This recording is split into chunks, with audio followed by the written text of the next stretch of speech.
રાજુ કરબડાના રાજીનામા મુદ્દે આપ પ્રદેશ પ્રમુખ ઈસુદાન ગઢવીની પ્રતિક્રિયા. અહેવાલ સંજય પોપટ.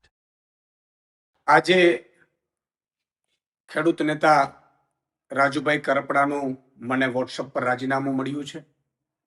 મારે વાતથી નથી, પરંતુ એટલું ચોક્કસ કહીશ કે રાજુ કરપડાએ હળદરથી લઈ અને જે મુદ્દાઓ ખેડૂતોને ઉઠાવ્યા, હળદરમાં એક ખેડૂતોને ઉમ્મીદ પણ જાગી. રાજુ કરપડા, પ્રવીણ રામ અને 86 જેટલા લોકો ઉપર ભાજપે અત્યાચાર કર્યો, ભાજપે ખોટા કેસો કર્યા, ભાજપે ડરાવવાની કોશિશ કરી, ભાજપે ખેડૂતો ઉપર પણ માર માર્યો.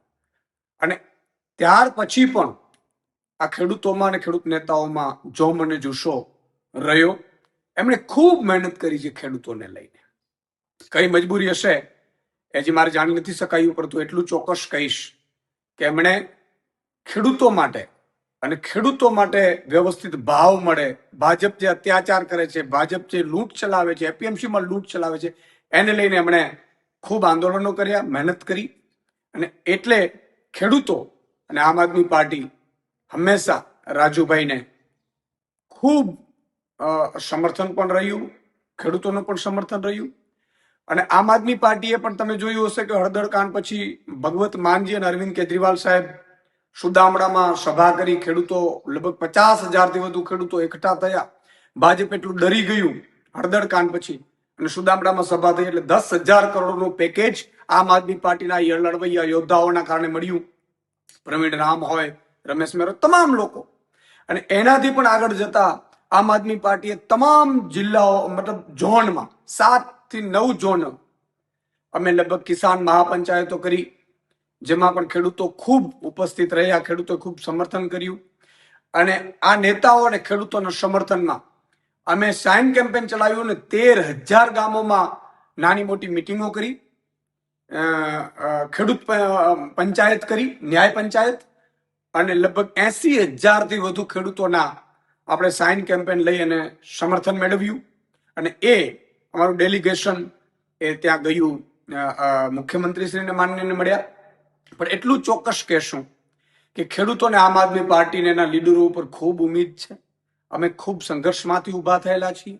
ભાજપ હંમેશા કોશિશ એવી કરતી હોય છે કે લીડરો તૂટી જાય, લીડરોને સામ દામ દંડ ભેદ કરીને હેરાન કરવાની કોશિશ કરવામાં આવે. રાજુભાઈ સાથે સુધી મને હજી ખબર નથી, મારી વાત નથી થઈ. એટલે હમણાં 2 દિવસ પહેલા જ મારા ઘરે કાર્યક્રમમાં આવ્યા હતા.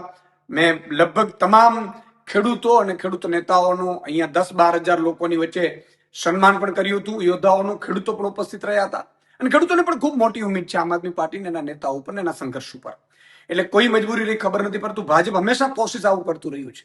તમે જો આ પહેલા પણ કેટલાય નેતાઓ જોઈન્ટ થયા, પણ ભાજપ કોઈ ના કોઈ રીતે એને તોડવાની કોશિશ કરે, એને ડેમેજ કરવાની કોશિશ કરે, એને હેરાન કરવાની કોશિશ કરે. જેલમાં પણ અત્યાચાર આ ખેડૂત નેતાઓ ઉપર કરવાનું ભાજપ ચૂક્યું નહોતું.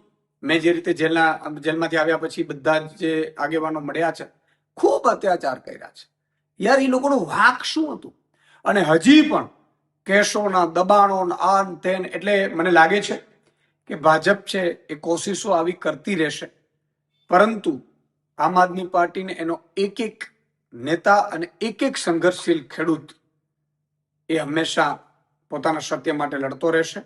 રાજુભાઈ સાથે મારી વાત થઈ નથી, પરંતુ એટલું ચોક્કસ કહીશ કે મજબૂત નેતા છે, ખૂબ મહેનત કરી છે, સંઘર્ષ કર્યો છે અને લોકો માટે લડ્યા છે. જય જવાન, જય કિસાન.